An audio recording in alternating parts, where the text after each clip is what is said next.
자 모레까지 이거 3월 풀어오세요. 네. 초속단 불러줘. 모레까지 했어요. 나이스. 그냥 버텨리가요. 뭐 저번 주까지 내준 거 저번 주에 내준 거잖아 이거. 저기 그냥 문학을 안 풀리고 있어. 멋있다. 뭐고 3월 풀어오세요 이거. 다행이다. 내가 드디어 수능 특강을 샀어. 요즘 다들 근데 저기 마스크 안 하냐? 와 또 없어. 마스크 저기. 아 거기 있어. 요즘 자꾸 여기 있어. 독감 걸리고 뭐 그러는데. 현 네. 앞에 보세요. 그러니까 앞에 봐도 아 진짜. 억울하다. 억울해. 뭐라고 그래요? 억울하네. 자 여기 수능특강 볼게요. 걸리면 하지 안 되는 거. 저번 시간에 여기 26쪽까지 봤었죠 수능특강. 수능 특강 뭔가 숙제가 있다. 어? 수능 특강 숙제가 있다. 수능특강 예습해 오라고 그랬잖아. 그런 거 없습니다. 그래요? 그럼 읽어. 28쪽. 뭐 연습 안 했으니까 그냥 읽어 천천히 나가 그러고. 쏘구나. 합사야. 저 책이 없나요? 예? 왜? 책 진영이한테 빌려줬는데 진영이 아직 못 봤어. 박진영? 네. 왜 남의 책을 가지고 가지고? 트롤이 있네. 트롤이. 28쪽 볼게요. 28쪽. 뭐 이것도 쉬워요. 하지 말까 이거. 너무 쉬운데. 안 돼요. 어려워요. 이거 해야 될 것 같아요. 뭐예요? 지면 의계라는 말이 있어. 여기 있다. 조선시대 왕실에서도 왕 대비. 대비가 누구야? 왕 대리죠. 왕의 엄마. 왕의 엄마. 오. 왕비의 생일을 맞았을 때 사극 많이 보는. 책봉 및 즉위 기념일을 축하할 때 왕이 장수하여 기로소에 들어가게 되었을 때 등과 같은 주요 구성원의 특별한 기념이나 경사를 맞아서 잔치를 벌였다. 이를 아우르는 말이 진연인데 잔치가 바로 진연이에요, 그지? 네. 그래서 진연을 벌일 때는 그 필요성에 대해서 신중한 검토가 이루어졌다. 진연은 규모가 커서 계산이 많이 들고 긴 준비 기간 동안 수많은 사람의 노력이 필요한 일이었기 때문이다. 그러니까 돈 많이 드니까 함부로 하진 않았다는 거예요, 나라에서 잔치를. 또한 국가와 백성의 안정을 우선시하기 때문에 효와 충만을 드러내기 위한 진연이라 하더라도 국가가 안정되지 않았을 때는 벌일 수가 없었다. 그러니까 또 뭐 전란이 있을 때는 또 못했다는 거예요. 따라서 진연은 그 시대가 진실로 화평해 국가에 아무런 일이 없을 때라야 마음 놓고 거행할 수 있었다. 그러니까 약간 좀 태평성대만 가능했다 뭐 이런 얘기하고 있죠. 왕실의 진연은 잔치의 대상이 누구인가에 따라서 예식과 공연 내용이 달라졌는데 특히 잔치가 왕의 거처인 대전에서 열리느냐, 중전의 거처인 중궁전이냐, 대비의 거처인 대비전에서 열리느냐에 따라서 외진연과 내진연으로 나누고, 외진연은 당연히 누구 잔치겠어? 왕. 왕잔치겠죠. 내진연은 왕. 왕비하고 대비잔치겠죠. 오케이? 네. 이게 왜 내가 이제 뭐 밖에서 남자를 대부분 왜라고 하고 내는 여자를 이제 내 뭐 이렇게 얘기하잖아요, 그지? 아 그래요? 예. 근데 왕비도예요. 왕비도 내명부잖아. 내명부에 들어가잖아. 그 여긴 안 돼. 왕이 외 쪽에 들어가는 거고 뭐라고 해야 돼 이거를 왜 위. 집에서도 이런 말 쓰지. 저희 바깥 어른께서는 뭐 누굴 높이는 말이야? 남편을 높이는 말이잖아. 저희 바깥분은 뭐 왜요? 바깥분 그럼 뭐야 이게 남편을 높여서 부르는 말이죠. 우리 남편은 안 그러고 옛날에는 이렇게 좀 높여서 부인을 뭐라고 그래? 안 사람. 그렇지 안 사람 뭐 아. 이렇게 얘기하잖아. 그 왜 내 뭐 그렇게 구별하는 거예요? 뭐 이거는 진짜 쉬워. 이거는 별로 안 어려워. 그래서 여기까지 이제 뭐 잔치하는 거 언제 하냐, 뭐 하냐, 뭐 이런 거 얘기하고 있죠. 1744년 영조가 기로소에 들어가게 된 것을 축하하기 위해서 열린, 그렇죠. 영조가 우리나라에서 제일 오래 집권한 왕이에요, 그지? 나이가 제일 많죠. 이 양반이 제일 많이 오래 살았어요. 그래서 이 사람이 어디에 들어갔어? 기로소에 들어갔어요. 기로소가 뭔데? 70세 이상. 그렇지. 저기 위에 나와 있죠. 장수에서 기로소에 들어가는 거. 아, 뭐 이게 아예 그 별표 돼가지고 오른쪽에도 써 있네. 그래서 축하하기에 열린 왕을 위한 외진연과 여기 나와 있잖아, 그죠? 대비를 위한 내진연을 통해서 그 차이를 살펴볼 수 있다. 영조 갑자년 진연의 괴의 기록에 따르면 괴 그럼 뭐냐면 이게 왕실의 행사 같은 거 뭐 그려놓은 거 뭐 이런 걸 말하는 거예요. 뭐 책 같은 거. 숙종 때의 전례에 따라 그러니까 숙종 때 이미 뭘 했었다는 거야? 진연을 했었다는 거예요. 오케이? 예. 예. 영조 때 처음 한 게 아니고 숙종 때도 했었는데 뭐 다시 했다는 겁니다. 영조가 기로소에 들어가기 것을 기념하는 진연이 거행되었다. 먼저 데뷔전에 잔치를 올리고 3위로 기로소에 들어간 영조를 위한 외진연이 대전에서 열렸다. 외진연의 연주를 맡은 악대는 모두 궁중에서 연주되는 음악 및 무용에 관한 일을 맡아보던 관청인 장학원의 남자 음악가들이다. 밑을 쳐야겠죠 이런 거는. 뭐 이는 순간 뭐예요? 장학원의 남자 음악가들이에요. 당연히 왜 그랬겠어? 남자. 그렇지 남자하고 여자하고 분리되는 거 뭐예요? 남녀 칠세? 부동성 뭐 이런 말 있잖아. 남녀 수수불친 뭐 이런 말 못 들어봤어? 들어봐. 남자하고 여자는 서로 손잡아도 안 되고 이렇게 따로따로 분리해서 교육해야 된다고. 예. 결혼하기 전에는 손잡으면 안 되는 거예요? 당연하지. 옛날에 그렇지요. 요즘은 반대죠. 요즘은 남녀 칠세 뭐야? 찹쌀떡이지. 그냥 7살만 되면 그냥 뭐 애인이 어떻고 뭐 남자친구가 어떻고. 옛날에는 뭐라고요? 남녀 칠세? 부동석이잖아요. 그래서 그것 때문에 음악가들도 누구만 불렀어? 남자들만 불렀어요. 전체 인원은 100여 명이었는데 맡은 지책에 따라 전상공인, 전전공인, 전후공인으로 구분되었다. 공인은 뭐 음악가겠죠 뭐. 이 밖에 노래하는 가자는 노래하는 사람이죠. 이게 노래 가짜잖아. 그 다음 춤을 추는 무동 10명, 처용무원 5명. 처용무는 이제 뭐냐면 이게 저기 그 고려시대 뭐가 있었어? 아니 고려시대란다. 그 향가의 처용가 있잖아. 예. 그게 이제 그 처용무라는 고려가요로 전해지다가 조선시대까지 뭐로 써요 이게? 궁중음악으로 쓰인 거예요. 그지? 그걸 말하는 겁니다. 그래서 처용무원 5명 정도 프로그램에 참여했다. 이들은 주로 당악을 연주하고 당악 이것도 뭐 있는 순간에 대충 당악은 뭐예요? 중국 음악이고요. 반대는 뭐예요? 하나. 그렇지 바로 오른쪽에 나와있죠. 향악이에요. 그지? 우리나라 중국에 비해서 뭐야? 좋아요. 작아요. 시골이었단 말이야. 그래서 시골 향자 붙여갖고 향악이라고 한 거야. 알겠어요? 와. 그래서 신라시대 때 부르던 노래를 뭐라 그래? 향가. 그래 향가라고 그러잖아. 그게 약간 좀 멸칭에 가까운 노래라고 내가 옛날에 수업하면서 한번 얘기해줬죠. 이 향자가 우리나라는 시골이란 말이야. 중국에 비해서. 그래서 당악을 연주하고 간간히 향악을 섞어 연주했으며 연주와 무동의 춤이 차례로 진행되는 프로그램을 9번 바꾸어 상연하다가 맨 마지막에 처형무로 마무리했다. 이 처형무는 뭐라고요? 고려? 가요라고요. 오케이? 예. 네. 그래서 고려가요 처형가하고 저기 그 향가 처형가하고 내용이 같죠. 그래가지고 이게 향가 해독의 단초가 된다고 국어 시간에 했었잖아. 기억 안 나죠? 예. 네. 처형가는 알죠? 예. 노래. 다리가 4개. 다리가 4개. 그 서별발기단에 밤들이 놀이다가 돌아와 보니까 다리 뭐 저기 마누라가 누구한테? 2개 누구 거지? 역신한테 저기 겁탈은 아니고. 그래가지고 이제 이미 빼앗긴 것을 어떻게 하겠냐 뭐 이렇게 얘기하면서 끝나는 뭐 향가 8구체 향가입니다. 그죠? 진짜. 들어본 것 같은데. 들어봤지 당연히 수업 시간에 다 했는데 1학년 때 제방배가 배워가면서 그 다음에 그래서 이제 여기까지는 뭐에 대한 얘기예요? 외진연. 외진연에 대한 얘기예요. 외진연 누구라고? 왕 거예요. 왕. 이거 대충 특징이 나오지. 뭐가 없어? 여자가 없어요. 그렇지 여자가 없어. 그 다음 명종 갑자년의 데뷔를 위한 내진연의 무대는 악대의 편성과 춤의 구성에서 외진연과 사뭇 달랐다. 내진연은 장학원의 관리 대신 그렇죠. 벌써 누가 나와? 집사 의녀와 우두머리 병이나 추리하지 뭘 여기 잔치까지 부르고 지랄이야. 그죠? 뭐 네? 아니 의녀는 원래 저기 그 의사잖아. 아 대장금 아니지. 의녀 나오는 드라마 뭐 있었지? 허준 남자. 그렇지 허준이 있었지. 허준에 보면 의녀가 나오지. 그래서 의녀가 그 다음 또 누가 나와? 우두머리 기생도 나와요. 세 가지 악대로 구성된 외진연과 달리 내진연에서는 악대 하나만 편성된다. 악대 하나만 편성 밑줄이죠. 외진연은 악대 몇 개? 세 개. 벌써 뭐가 줄어들었어? 규모가 줄어들었어요. 규모는 작은데 여자도 대충 2개의 뭐가 나타나요?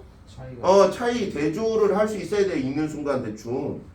그 다음 편종, 편경 등이 빠진 과연합주 중심의 편성이었고 그렇죠. 종도 안 치고요. 경 이것도 뭐 저기 두들기는 건데 이런 것도 빠지고요. 그냥 관현합주만 나오고 외진연 때 편성되었던 높은 음력을 돋보이게 하는 당적과 낮은 음력을 보강하는 통소와 아쟁도 빠졌고요. 밑줄이죠 이게 진짜 중요한 말입니다. 음악은 뭐야? 외진년에 비해서 간소했습니다. 연주단은 시각장애를 가진 남자 연주다 관현맹인 13명과 야 남자를 쓰긴 썼네요. 근데 뭐가 들어왔어? 시각장애 못 보게 한 거야. 알겠어요? 남녀 차별 무지하게 심해 그죠? 그러니까 남녀의 분리 그러니까 남녀 유별이라고 그러죠 이게. 그 다음 여자 연주자 6명으로 구성되는데 이는 남녀 유별의 거기 나와있네. 남녀 유별의 원칙에 따라 장학원의 남자 학공들이 데뷔전에 들어올 수 없었기 때문이었다. 내지는 절차가 바뀔 때마다 매번 다른 춤으로 변화를 줬는데 그렇죠 춤춰요. 벌써 이게 또 뭐야 차이지. 외진연에서 뭘 안 춰? 춤이 있긴 있지. 뭘 췄어? 처형물 췄지. 여기는 근데 그냥 뭐 기생들하고 뭐 이런 애들이 이제 춤추고요. 내진연이 끝날 때는 요건 똑같네요. 공통점이네요. 그렇지. 처형으로 마무리된 거는 공통점이네요. 모두 9가지 춤이 선보인 내진연에는 외진연에 벌써 없다는 다채로운 당학 정제와 조선초 당학 스타일로 창작된 춤도 포함되었다. 그러니까 외진연에 비해서 내진연은 뭐가 많아? 춤도 많아요. 그지? 대신에 악대는 줄어들고요. 뭐 이런 차이점이지. 춤의 종목마다 많은 수의 무원이 춤을 추었고 당학 정제에서는 의무를 든 인원들도 다 승자하여 성대한 분위기를 자아냈다. 빨리빨리 읽으면 되죠. 이것도 내가 지금 말하다 보니까 오래 읽었는데 조선시대 의기와 기록화로 전하는 왕실진은 모두 20여 건으로 왕이 장수하여 기록소에 들어간 것을 축하하는 진영과 같이 왕을 위한 외진연은 몇 건에 불과하고 밑줄이죠. 대부분 뭐가 많았다? 대비를 위한 내진연이 많았습니다. 왕이 부모를 봉양하는 효를 실천하고 왕실의 어머니를 위하는데 진연이 주된 목적이 있었기 때문이다. 뭐 이렇게 얘기합니다. 그래서 외진연, 내진연 비교하고 대조하고 있습니다. 양자의 공통점과 차이점을 찾아보고 있죠. 문제 푸세요.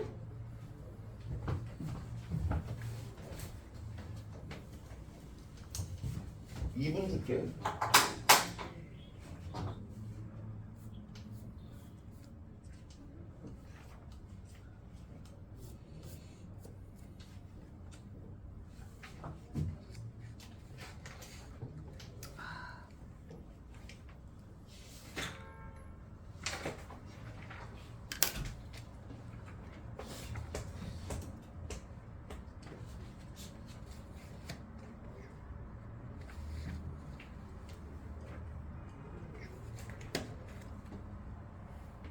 다 푸셨어요? 네. 뭐 이거 뭐 몇 문제? 2문제밖에 안 되는 거. 자 1번에 몇 번? 3번. 3번이죠. 영저 이전에도 숙종 때 있었어요. 그 다음 2번에 악대. 악대를 배치했고요. 그 다음에 춤. 그렇죠. 춤이 성대했습니다. 뭐 레퍼토리가 나오고 뒤로 넘길게요. 그 다음에 이제 예술 나오는데요. 데리다 나오죠. 총 4개의 단락인데 뭐 이것도 뭐 그렇게 어렵지 않습니다. 이게 여기 앞에 부분 독서의 방법 이런 건 너무 쉬워 진짜. 저 뒤에 가서 좀 어렵고. 아름다움의 실체에 대한 탐구는 예술의 근원적 의미와 가치에 대한 탐구와 연결될 수 있다. 뭐 그런가 보지 뭐. 전통적 미학자들은 밑줄 차이죠 이런 거. 누구 이름 나오면은 나는 대부분 동그라미 치거나 뭐 이렇게 하는데. 그다음 몇 가지 이제 뭐 그 필기 방법들이 있는데 일단 사람 이름 동그라미. 그다음에 뭐 긍정하는 거는 이렇게 치고요. 부정적으로 얘기하는 건 물결 치고요. 대부분 이렇게 나중에 뭘 해야 돼 결국은? 다시 본문으로 와야 되잖아. 원래 나는 머리가 나빠서 여기 다 안 외워져 이게 한번 읽고. 누구는 외워진다고 그러더라고. 사람마다 다 달라서 이해. 한 번만 잘 읽으면은 이해가 된대. 나는 안 돼요. 나는 안 돼. 너네는 되냐? 안 돼요. 맨날 다 왔다 갔다 하지 않냐? 대부분은 거의 한 90% 이상은. 그러니까 어쨌든 최대한 뭐를 해야 돼? 최대한 줄여야 돼. 이게 어떻게든 왔다 갔다 하는 숫자를 줄여야 되고요. 그 다음에 나중에 좀 익숙해지면 첫 문장 읽고 바로 뭐로 덤벼야 돼? 첫 번째 문제. 문제로 바로 덤비는 거야, 알겠어요? 그래서 문제 보고 다시 본문으로 찾아오는 방법 뭐 이런 것도 생각을 좀 해봐야 됩니다. 어떻게든 뭐 문제를 푸는 속도를 줄이는데 연습을 해야죠. 그래서 여기 전통적 미학자들이 나와 있고요. 전통적 미학자들은 작품 속에는 세월이 지나도 불변한 아름다움이 분명히 존재한다고 믿었대요. 그래서 고대 그리스에서 에르고는 작품 자체를 파레르고는 작품 밖에 작품과 나란히 있는 어떤 것을 의미한다. 밑줄 치는 거죠. 이런 것도 뭐 에르고는 작품 자체, 파레르고는 뭐라고요? 작품 밖에 있는 것입니다. 전통적 미학자들은 에르곤적 요소는 예술 작품의 아니자 본질적 요소로, 파레곤적 요소는 예술 작품의 바깥이자 비본질적 요소로 생각했다. 이건 뭐 읽으면 되죠. 그냥 쭉. 당연히 안이 중요하고 바깥은 덜 중요하고. 그들은 예술작품의 본질이 에르곤이라면 파레르곤은 예술작품에 포함되는 것이 아니라 그것을 효과적으로 들어가는 장식으로 내용인. 그러니까 결국 에르곤은 뭐에 해당돼요? 내용에 해당하고 파레르곤은 형식에 해당하겠죠? 네. 에르곤은 뭐라고요? 한마디로 내용이고요. 파레르곤은 형식인 거예요. 그지? 데리다는 우리가 예술작품의 궁극적 가치라고 믿는 아름다운 실체가 과연 무엇인지에 대해서 탐구했다. 여기서부터 이제 누구에 나와요? 얘 데리다가 나와요. 데리다. 여전만 이름 많이 들었는데 나도 잘 모르겠어. 그래서 예술작품이 하나의 텍스트로서 갖는 텍스트가 무슨 뜻이에요? 글. 그치 의미 뭐 이런 거죠. 원래는 글인데 여기서는 뭐로 쓴 거야? 의미 뭐 이런 의미로 쓴 거예요. 의미 뭐 이런 의미로 쓴 거예요. 그래서 예술작품이 하나의 텍스트로서 갖는 미학적 의미가 무엇던 것인지 분석했다. 그래서 예술작품의 의미가 뭔지를 미학적으로 분석했다 뭐 이렇게 얘기합니다. 그는 전통적 미학자들과 달리 그렇죠. 얘는 달라요. 그래서 예술작품의 아름다움이 담긴 본질적 요소와 그렇지 않은 비본질적 요소를 명확하게 구분할 수 없다고 생각했습니다. 이게 중요하죠. 뭐가 안 된다고요? 이 선이 분명하지 않다고요. 전통적 미학자들은 분명하다고 여긴 거예요. 그죠? 이게 차이점 뭐 금방 읽으면서 구분이 되죠.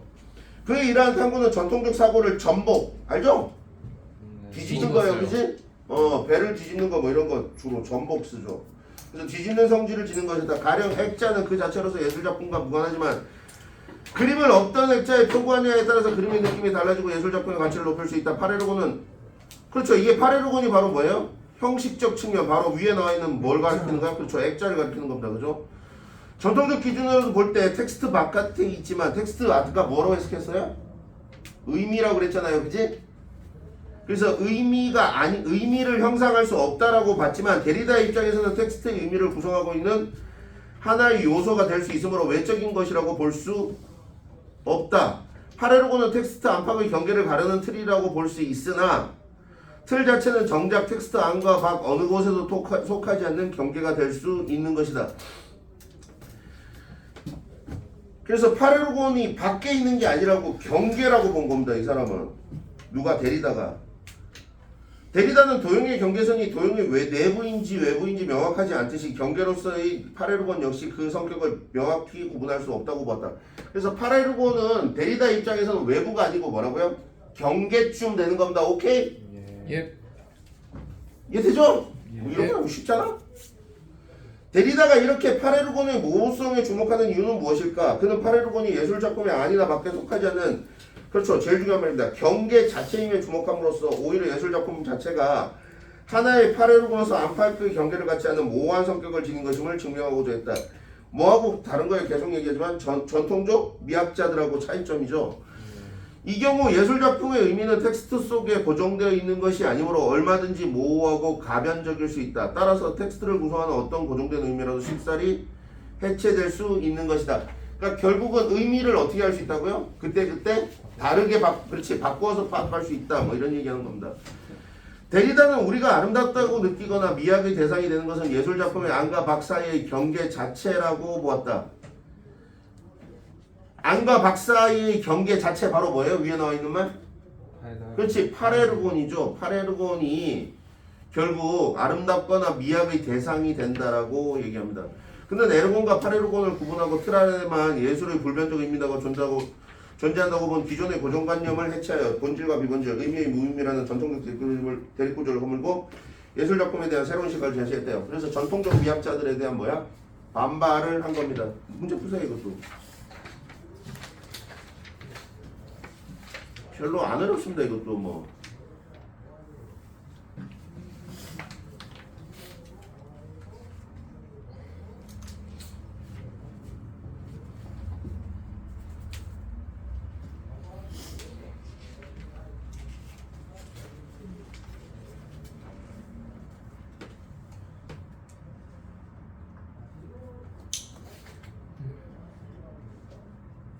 다 풀었냐? 자. 다 풀었어? 두 문제밖에 없죠. 두 문제 있어. 네네. 다 풀었어요. 예습했냐? 아니요. 읽으면서 풀었냐? 네. 아니 그냥 먼저 짝짝짝 읽고 풀었어요.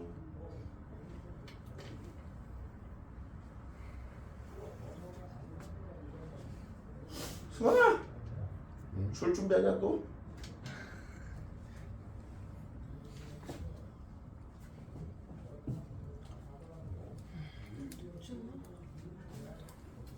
좀 더운 것 같아요. 나도 더워. 에어컨 틀어? 에어컨이 나와 지금? 히터로 다 바뀌었을걸? 저는 냉방이라 써져 있긴 한데. 안 켜져 있는데. 냉방이 돼? 네. 안 쳐지는 것 같은데 이거. 안 될걸? 이게 그 시스템적으로 저기 바꾸면 다 열려 있어요 창문. 하나밖에 없구나. 하나밖에 없네. 그 뒷문이라도 좀 열어놔 그러면. 더워. 나도 더워. 자 1번에 1번 뭐? X. X 2번에 O 그 다음에 2번에 5번 질문 없습니다. 없죠? 넘어갈게요. 그 다음에 경쟁. 사회 지문 하나 나 있는데요. 경제 지문인가? 경제 지문으로 봐야 되나? 위에 이거 봐요. 그래프가 나옵니다. 이건 많이. 보지 뭐. 이건 많이 했어요. 빈곤이란 인간다운 생활을 하기 위한 충분한 소득을 얻지 못하는 상황을 말한다. 그렇죠, 뭐 빈곤. 어떤 사람의 빈곤 여부를 판단하기 위해서는 그 사람이 속해 있는 사회에서 인간다운 생활을 하기 위해서 필요한 최저 소득을 계산하고 이를 그 사람의 소득과 비교한다. 특정인의 소득이 이보다 더 낮으면 그는 빈곤한 사람으로 규정되는 것이다. 빈곤한 사람과 그렇지 않은 사람을 구분하는 기준이 되는 소득 수준을 빈곤선이라고 한다. 그래서 첫 번째 단락에서 빈곤선에 대한 정의를 얘기하고 있고요. 그래서 빈곤의 기준에 대해서 이제 두 번째 단락에 얘기하죠. 빈곤의 기준은 사회에 따라 다뤄지고 있지만 절대적 관점에서 맨 처음에 나오는 게 뭐예요? 절대적 관점이에요, 그지? 그래서 절대적 관점에서 무슨 방식하고 무슨 방식이 있어? 라운트리 방식과 라이덴 방식이 있습니다. 그래서 라운트리하고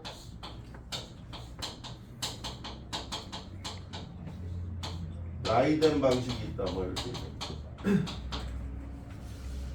그래서 라운트리 방식은 주민들을 대상으로 의복, 음식, 의복, 주택 등의 최저한의 생활을 필요하는 소득을 객관화해서 제일 중요한 말이 뭐예요? 객관화하고 있죠. 그럼 라이더는 주관하겠지 뭐. 그래서 여기에서 발생하는 최소한의 지출 금액을 최저 생계비로 설정한다. 이는 생존에 필요한 최소한의 소비와 그 절대적 수준을 알아내는 데 중점을 두고 있다. 하지만 생존에 요구되는 최소한의 소비가 무엇을 의미하는지는 분명하지 않다. 이게 뭐예요? 단점이죠. 한계점이고. 개인의 신체적 생존뿐만 아니라 사회적 생존도 고려해야 하고 사회적 생존을 위해서는 무엇을 얼마나 지출해야 하는지를 판단하는 것은 결코 쉽지 않기 때문이다. 그 다음 라이덴 방식은 뭘 하고 있어요? 설문조사를 하죠.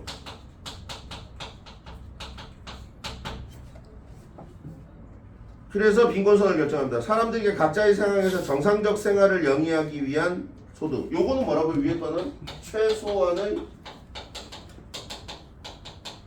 생활을 위한 소득이고 생활을 위한 소득이었고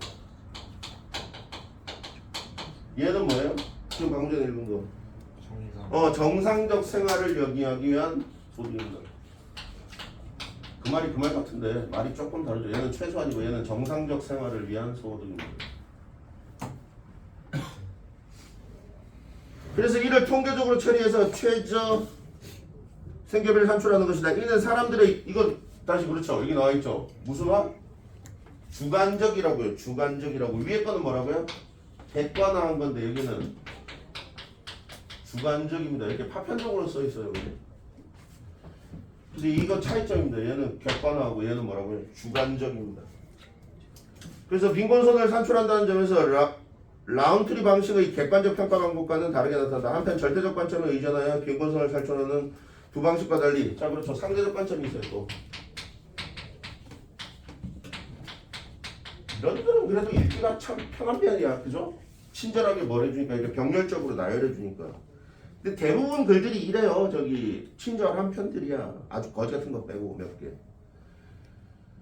그래서 상대적 관점에서 빈곤선을 찾아내겠다. 평균 소득이나 중위 소득을 기준으로 해서 얘는 뭘 기준으로 한다고요? 평균 소득과 중위 소득입니다. 특정 수준을 빈곤선으로 설정하고 사람들의 소득이 빈곤선 아래에 있을 경우 빈곤한 상태라고 하는 것이다. 이와 같은 방식은 빈곤의 상대적 성격이 있음을 반영할 수 있다는 장점이 있다. 그리고 어떤 사람이 빈곤을 면하기 위해서는 최소한의 평균적 소득 수준에 이르러야 한다는 것을 보여준다. 그래서 이거는 뭘 보여준다고요? 상대적 성격, 빈곤의 어떤 상대적 성격을 보여주고, 그 다음 뭐라고요? 최소한의 평균적 소득 수준이 필요하다라는 거. 최소한의 평균적 소득 수준이 필요하다. 뭐 이런 걸 보여준다. 이렇게 얘기합니다. 그래서 사람들이 빈곤을 판단하는 이유 중 하나는 사람들 간의 경제적 격차를 줄이기 위해서이다. 정부는 경제적 격차를 줄이기 위해서 조세제도를 활용한다. 조세제도를 활용하는 가장 간단한 방법은 누진세 제도이다. 누진세는 부유한 사람일수록 소득이 증가할수록 소득에 부과되는 세율이 높아지게 하는 제도로 조세 납부 전후 사람들 간의 소득 격차를 줄이는 것이 가능하다. 이게 누진세라는 게 있잖아요. 뭐 나도 요즘 많이 까먹어가지고 이게 예를 들어서 우리나라 누진세 같은 경우는 보면 있잖아. 승아! 우리나라 누진세 같은 경우는 2천만 원 밑에는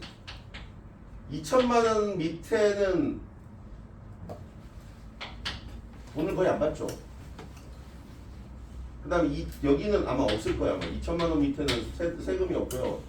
2천부터 까먹어가지고 5천 뭐 이건 까먹었어. 이게 등급이 있는데 2천부터 5천까지는 뭐 10%. 그 다음에 5천부터 8천, 7천까지. 요즘 한 8천 갔나? 8천까지는 뭐 한 30%. 1억이. 많이 가져가. 최상위로 올라가면 거의 한 50%까지 긁고 가요. 그래서 그다음 뭐 8천 이상은 뭐 한 40%. 몇 프로인데요? 8천부터 한 안 뛰어. 1억까지는 뭐 한 40%. 이건 정확하지 엑셀. 않아요. 안 돼요. 그다음에 1억 이상은 안 해. 1억 이상은 뭐 한 50% 이렇게 가져가요. 1억 이상은 한 50% 이렇게 가져가요. 예를 들어서 이게 누진세지. 이게 누진세 표인데 대충 우리나라에 있는 거. 그래서 내가 만약에 1억을 번다면 세금은 얼마예요? 5천만 원? 아니에요. 5천만 원. 5천만 원 아니에요. 알겠어요? 1억 내가 벌면 세금이 5천만 원 아니에요. 알겠어요? 이 4천만 원. 누진세를 잘 아셔야 되는데 유진스다. 이게 1억 벌면 5천만 원이 나오는 게 아니고 일단 여기서 얼마? 2천까지는 뭐야? 세금이 없는 거 알겠어요? 아 2천까지는 없는 거야. 이렇게 계산하는 거 알겠어요?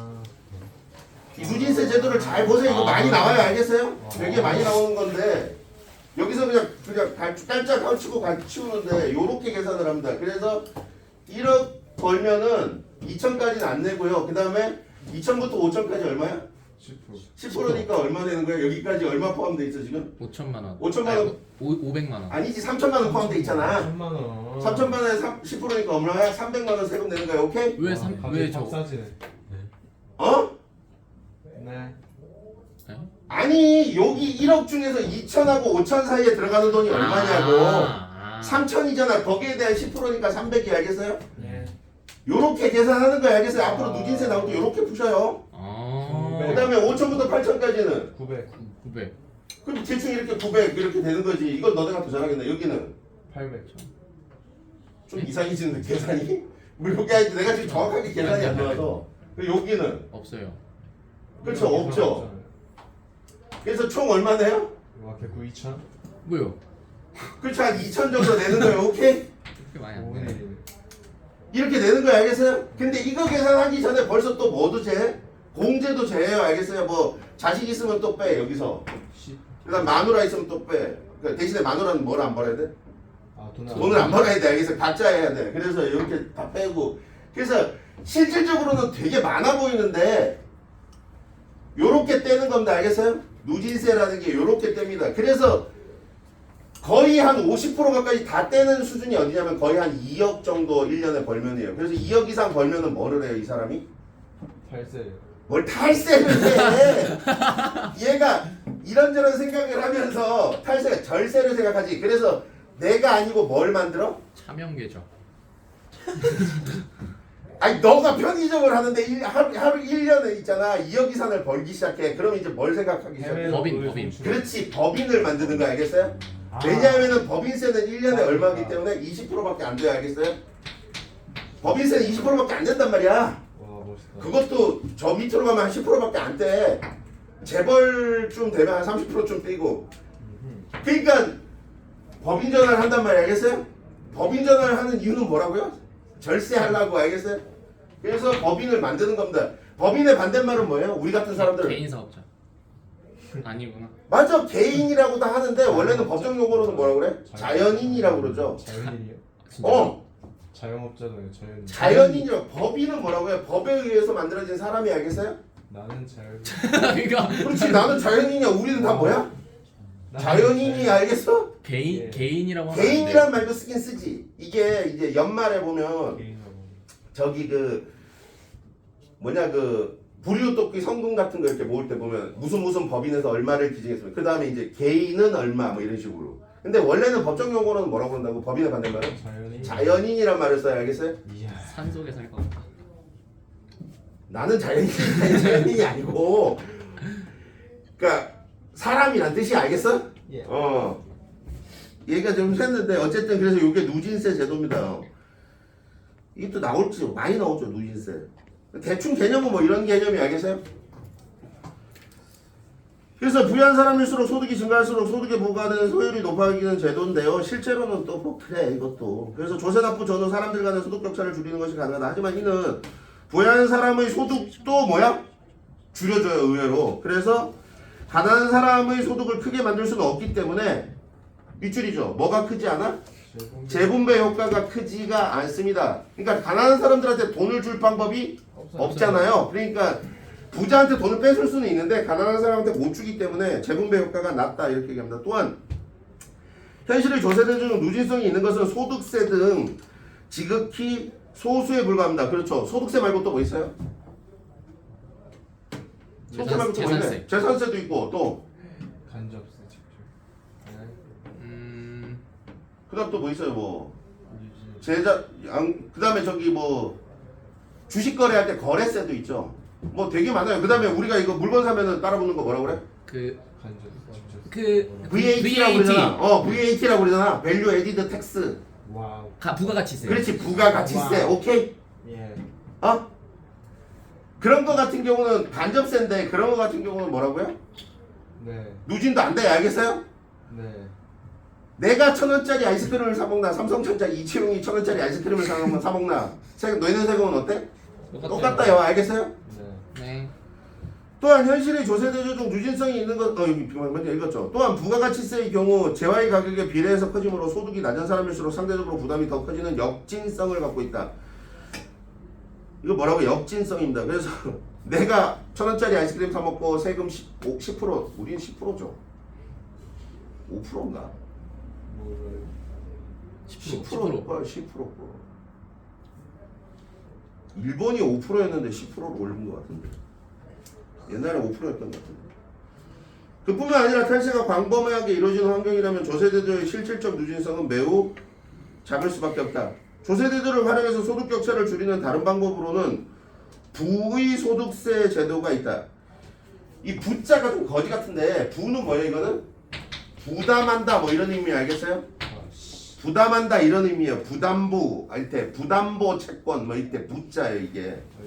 그래서 좀 더 읽으면 나오는데 이게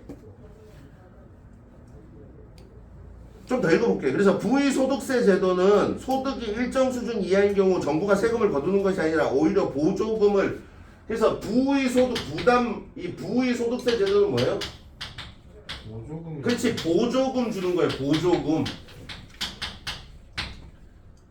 나도 받아. 자식 키우면은 1년에 얼마 이렇게. 18살 뭐 밑만 이렇게. 그다음 노인 되면 뭘 줘? 연금. 노인연금 뭐 이런 거 주잖아. 그런 게 어떤 보조금에 해당합니다. 그래서 보조금을 이제 누진세 제도의 논리적 연장이라고 볼 수 있다. 누진세는 소득이 높아질수록 세율이 더 높아지는데 이를 반대로 생각해보면 소득이 낮아질 때는 세율도 함께 낮아지므로 나중에는 의무값을 가질 수도 있다는 말이다. 그래서 이 부의 소득세 제도를 뭐라고 그러면 이걸 네거티브 텍스라고 그래요. 이게 의무의 소득세라고 그러잖아. 같은 말로 의무의 소득이 되고요. 의무의 뭐라고요? 의미값을 가져요. 그래서 이걸 뭐라고 그런다고? 네거티브 소득세, 인컴 텍스 뭐 이렇게 되죠. 네거티브 인컴 텍스. 네거티브의 반대는 뭐예요? 포지티브. 그렇지, 포지티브죠. 오케이? 이게 음의 값을 갖는다 뭐 이런 말인데 이건 맨날 나오는 말이야, 그죠? 국어인데 왜 영어냐고? 나오는 걸 어떡하라고? 옛날에 좀 거지 같은 문제가 뭐였냐면 무슨 트리거라는 단어가 나왔어. 트리거가 뭐야? 촉발하다. 방아쇠 뭐 이런 거지. 방아쇠. 개축바람. 근데 이게 계속 트리거가 나왔는데 우리말로 하면 뭐 대충 계기 뭐 이런 정도로 번역이 됐는데 영어 자체는 안 나오고 그냥 한글로 그냥 트리거 계속 한 거예요. 도대체 단어 모르면 못 알아듣는 가끔 이런 문제도 있어. 그래서 음의 값을 가질 수도 있다는 말이다. 이는 정부가 소득이 낮은 사람들에게 세금을 걷는 것이 아니라 오히려 돈을 건네주어야 한다는 것을 뜻한다. 예를 들어 정부가 가난한 사람에게 보장하는 최소한의 한 달 소득이 30만 원이면 한 달 소득이 5원인 사람에게는 한 달에 30만 원의 보조금이 지급된다. 그리고 소득이 늘어갈수록 보조금은 일정한 비율로 줄어든다. 소득이 1만 원 증가할 때마다 보조금을 5천 원씩 줄여간다고 하면 소득이 10만 원인 사람은 정부로부터 25만 원의 보조금을 받게 된다. 이 계산되죠? 맨 처음에 30만 원 보조금인데 이게 보조금 덩어리예요, 그지? 이게 보조금의 덩어리인데 얘가 만 원이 증가할 때마다 1만 원 증가할 때마다 얼마 줄여? 5천 원씩 줄이는 거예요, 그치? 네. 그럼 얘가 지금 10만 원. 20만 원이 소득이면 20만 원이 뭐예요? 10만 원 소득. 미안해요. 10만 원 소득이네요. 10만 원이 소득이죠. 10만 원이 소득이면 보조금 얼마 줄여? 5만 원. 그렇죠. 5만 원을 줄이죠. 이게 5만 원이 줄잖아. 40만 원이 줄인다. 그래서 여기서 5만 원 줄여갖고 25만 원하고 10만 원하고 해가지고 얘 총 소득은 얼마야? 35만 원. 그렇지. 35만 원이 되는 건데 이건 뭐 단순한 수학이잖아. 단순한 상수잖아, 그죠? 네. 이렇게 뭐 이거 얘기하는 겁니다. 그래서 이런 추세가 계속 이어져 이 사람의 한 달 소득이 60만 원에 이르면 정부는 더 이상 뭐야? 보조금 안 주죠. 즉 스스로 번 돈이 한 달에 60만 원 이하인 경우에 정부의 보조금을 받을 수 있는 것이다. 부의소득세 제도는 자 다시 말하지만 부의소득세 제도는 바로 뭘 말하는 거야? 보조금 제도 뭐 이런 거 말하는 거야. 오케이? 네.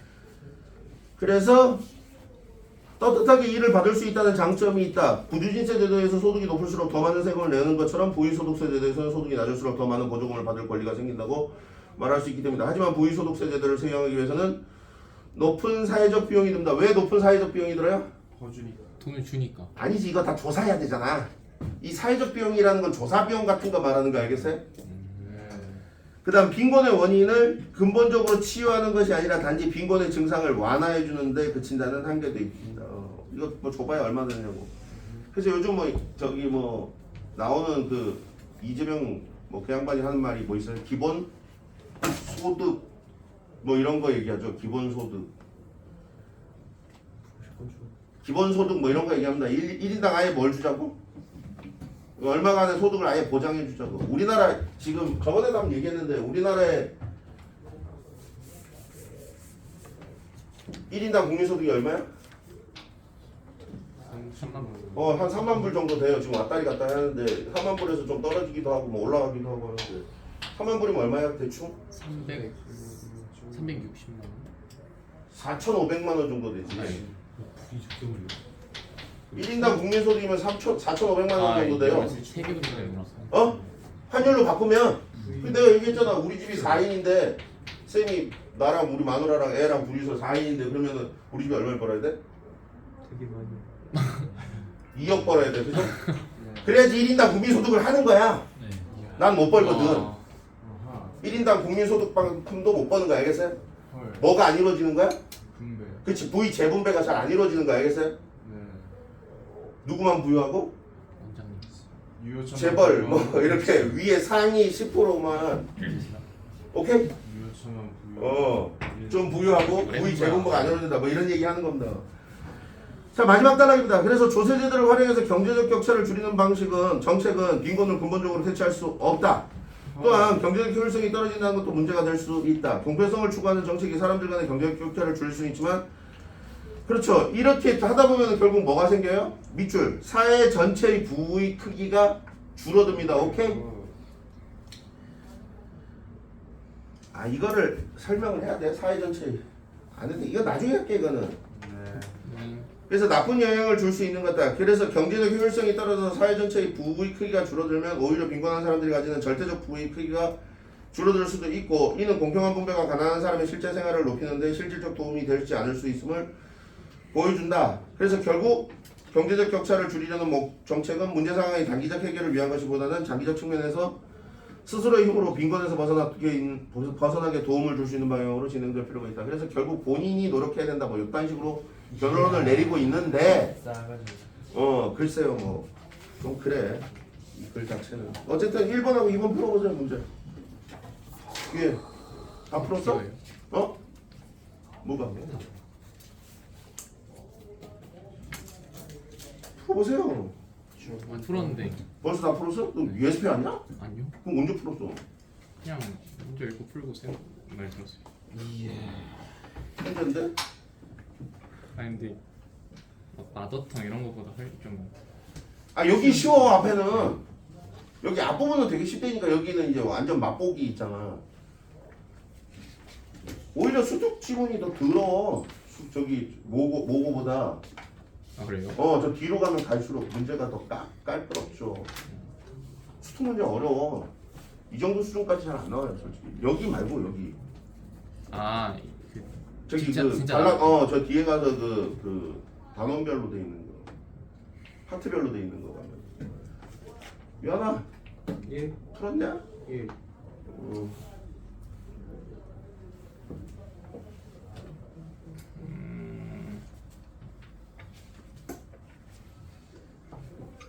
배터리가 없어. 진짜. 다 푸셨어요? 네. 자 1번에 2번. 2번 그 다음에 2번에 2번. 2번 맞았죠? 7번 수학 문제네. 질문 없죠? 네. 그 다음에 오른쪽으로 가서 이게 언제까지? 네. 5초 남았어요. 수고하셨습니다. 여기까지. 5분만 쉴게요. 네, 감사합니다. 랜덤이 때문에 28분짜리야. 그때는 존나 많이 되겠네. 28분짜리 벌써 소리. 수원아 좀 그만. 어떤 사람이 태어났던데 뭐하냐 341을 기린 폭행 41이 이지를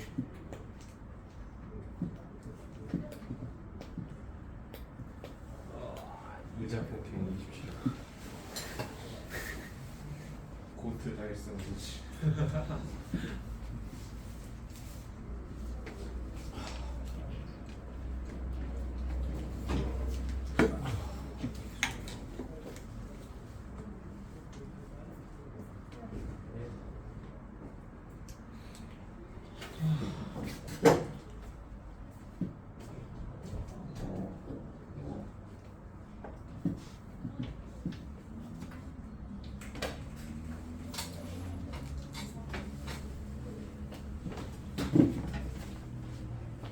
그러지도 않고